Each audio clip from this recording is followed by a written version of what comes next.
法国总统表示不排除向乌克兰派兵。美国防长表示，乌军战败，北约部队将不得不与俄军作战。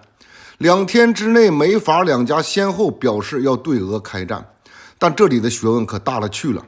法国表示是自己派兵，美国表示是北约派兵，所以这是美法两家在争夺欧洲军事话语权。法国看到美英深陷中东，乌军又大溃败，所以法国想趁机放话，看看其他欧盟国家的反应。法国的目的很明确，就是要实现欧盟战略自主、军事自主。这个军事就是北约之外的欧洲联军，所谓的双保险。但其实法国是在玩釜底抽薪，但马克龙没想到，刚说完派兵，其他欧盟国家吓得全部出来斩钉截铁地反对向乌克兰派兵。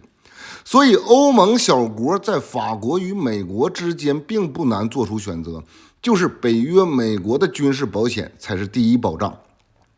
所以美防长放话，北约将不得不与俄军作战。美国的意思很简单，法国，你不要挑战我在欧洲的军事话语权。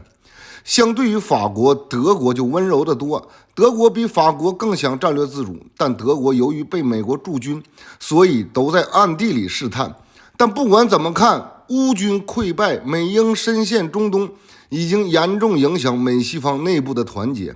近期美俄欧已经进入互相放狠话环节。美欧的目的就是制造舆论，制造俄军一旦拿下乌克兰，还会对其他北约国家动手。这种舆论就是在给北约师出有名做铺垫。还有一点就是威慑俄军适可而止。俄方这边一点不示弱，梅德韦杰夫直截了当表示要打到基辅。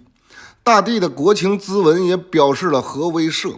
所以放狠话环节打个有来有回，但有一点是很明确的，就是战争还要继续。至于打多大规模，那就要看北约以什么方式下场了。